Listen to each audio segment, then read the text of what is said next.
നമസ്കാരം. Raft of ഫുട്ബോളിലേക്ക് അവർക്കും സ്വാഗതം. എൻ്റെ അഭിലാഷങ്ങൾക്ക്, ആഗ്രഹങ്ങൾക്ക് ഫിനിഷ് ലൈൻ ഇല്ല, അതിന് ഫിനിഷിംഗ് ലൈൻ ഇല്ല പറയുന്നത് ക്രിസ്ത്യാനോ റൊണാൾഡോയാണ്. അദ്ദേഹം തൻ്റെ നയം വ്യക്തമാക്കിയിരിക്കുകയാണ്. പോർച്ചുഗീസ് മാധ്യമമായ റെക്കോർഡിന് നൽകിയ ഒഫീഷ്യലായി എക്സ്ക്ലൂസീവ് ആയിട്ടുള്ള അഭിമുഖത്തിലാണ് അദ്ദേഹം ഇങ്ങനെ കാര്യങ്ങൾ പറയുന്നത്.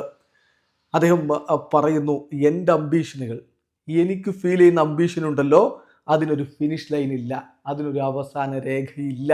ഞാൻ ആ ഒരു അംബീഷനിൽ തന്നെയാണ് ഇപ്പോഴും മുന്നോട്ട് പോകുന്നത്. തീർച്ചയായിട്ടും അതിന് വേണ്ടതോ കൺസിസ്റ്റൻസി, കമ്മിറ്റ്മെൻറ്റ്, കളക്റ്റീവ് വർക്ക്. ഇതെല്ലാം നമ്മൾ ചെയ്യുകയാണെങ്കിൽ നമ്മൾ കൂടുതൽ ബെറ്റർ ആയിട്ട് മാറും. അതാണ് ഞാനിപ്പോൾ ചെയ്തുകൊണ്ടിരിക്കുന്നത്. That is the task I am here for. തീർച്ചയായിട്ടും നമ്മളൊരു പുതിയ ചാപ്റ്റർ ഇവിടെ ആരംഭിക്കുകയാണ് എന്നാണ് ഇപ്പോൾ ക്രിസ്ത്യാനോ റൊണാൾഡോ പറയുന്നത്. യെസ്, പുതിയ ഒരു സൈനിങ് അദ്ദേഹം മത്സരവുമായിട്ട് നടത്തിയിട്ടുണ്ട്. അതിനെ കൂടി സൂചിപ്പിച്ചുകൊണ്ടാണ് അദ്ദേഹം പറയുന്നത്.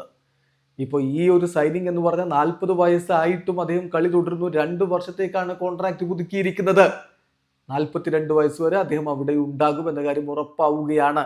അപ്പോൾ ആ ഘട്ടത്തിൽ സ്വാഭാവികമായിട്ടുള്ള ചോദ്യമാണ്, ഇനി കളി തുടരണോ, അതിനുള്ള മോട്ടീവ് ഉണ്ടോ, അതിൻ്റെ മോട്ടീവ് ഫാക്ടർ എന്താണ്, അതിൻ്റെ അംബീഷൻ എന്താണെന്ന് ചോദിക്കുമ്പോൾ അദ്ദേഹം പറയുന്നു, എൻ്റെ അംബീഷനുകൾക്ക്, അഭിലാഷങ്ങൾക്ക് ഒരു പരിധിയില്ല, അതിനൊരു ഫിനിഷ് ലൈൻ ഇല്ല.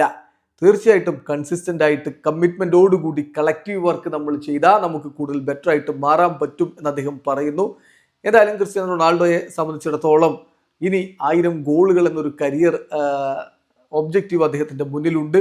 അതിലേക്ക് അദ്ദേഹത്തിന് എത്താൻ പറ്റുമോ എന്നുള്ളതാണ് ആരാധകർ ഒരു വശത്ത് ഉറ്റുനോക്കുന്നത്. അതോടൊപ്പം 2026 ഫിഫ വേൾഡ് കപ്പിൽ മുത്തമിടാൻ CR7 ആകുമോ? കാത്തിരിക്കാം. വീഡിയോ അവസാനിക്കുന്നു. ഫുട്ബോൾ ലോകത്ത് കൂടുതൽ വിശേഷങ്ങളുമായി റാഫ്റ്റ് ടോക്സ് വീഡിയോ എത്താം.